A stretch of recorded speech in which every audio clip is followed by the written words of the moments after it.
from an area that I never thought like this would. We never thought we'd have to see this coming from where we come from because this just doesn't happen. So you got male inmates wearing like these, you know how the like the hospital gown for a female, how it looks. Who the fuck is this guy on the left? Why is it weird? Like, that guy's accent strange. 11B infantry. He's got a roadcaster mic with a road on the label.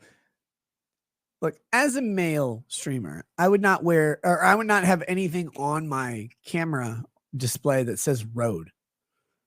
First of all, it's bad grammar. It's written. Second of all, means you're a bottom. In God we trust, not government. Which one rode you, brother?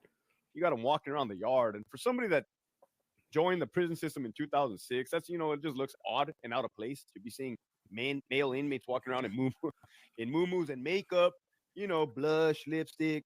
Not to mention that can be an escape paraphernalia, changing your identity. An escape paraphernalia? Or if somebody's not privy to it. And then, of course, the sexual realignment surgeries. Oh, my goodness. Absolutely, 100%.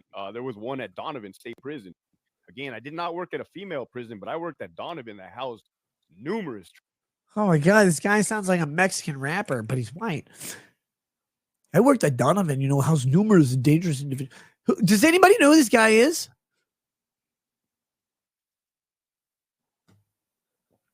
I literally have no idea who the guy talking is. He's weird. But Gains for Girls is like a podcast by Riley Gaines, who, by the way, props to Riley Gaines. Great abs, excellent advocate, very smart, and then created a podcast to make money. Go for it. I like it. Very good. Some army grunt with a weird accent. No, don't know, some flag. With how he work there, you're right. The guy's a few surfboard shirt of a surf shop. Isn't he the one dude that went on Joe Rogan talking about cartels? Oh, maybe he is Hispanic. He's talking about cartels. He's a SoCal Cholo. I literally have no idea. I've never heard of this person. They don't have their names on there. It's Riley Gaines. Here she just looks like she took a hit of indica. But Riley Gaines, there was something lately where she like posted a picture with abs and people were like mad about it or whatever. Battle Elf says, I saw a dude putting on makeup in the locker room at Lifetime. It broke me. Wait, you went into a locker room at Lifetime and looked at other people? How gay are you? On a scale of Richard Simmons to Elton John, how gay are you?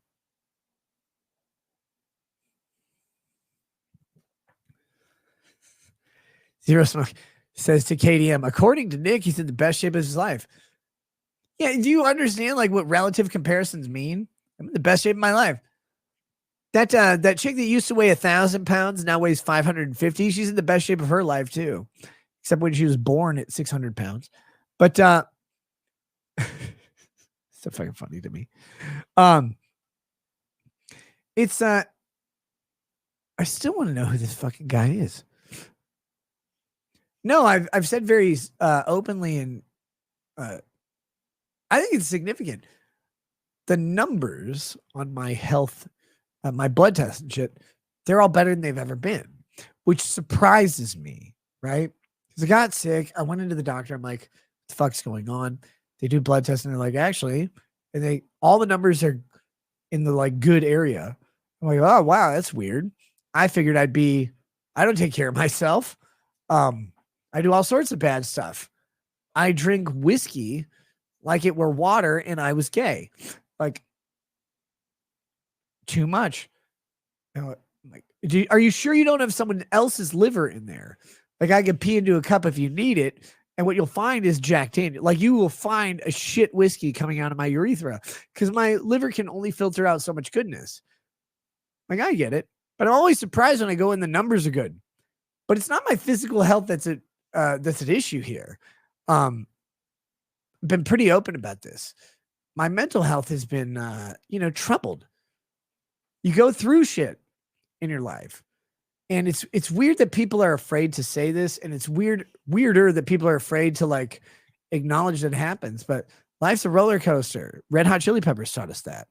Well, no, that was like love. Your love is like roller, but you get it. Like there's ups, there's downs, and the reality of streaming is that you're on all the time. You have two options. You can suck it up and like try to pretend for every stream, or you can acknowledge the fact that, yeah, you know what? Sometimes life's kind of fucking hard and you still have to go through it.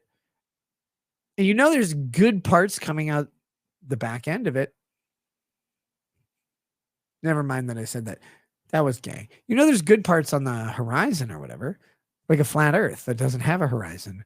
But you got to acknowledge that sometimes life's fucking hard. When it rains, it pours or whatever. And sometimes it pours out nails and grenades. And you get to that spot. Physically, I've been great. Mentally, you know, it's taxing. It's stressful. It's hard. You're like, oh, your job, you're a streamer. You come a couple hours a day. That's not the hard part. The hard part is all the rest of life that piles up on you. You have to deal with it. And you just do. Like sometimes you have to deal with it. It's great. By great, I mean, you know, some people put bullets in their head for the same shit. And you go, that's an option I don't want to do. So the thing is, you endure through the day, you work on it, you try and stabilize it as best you can, but everything takes time. People are like, huh, I'm so worried about your physical health. I'm like, oh my God, don't worry about my physical health. It's fine. I'm a little underweight. I'm gaining it back, but that's due to literal illness. Like, I don't have cancer. I have massive fucking stress and anxiety over real life shit.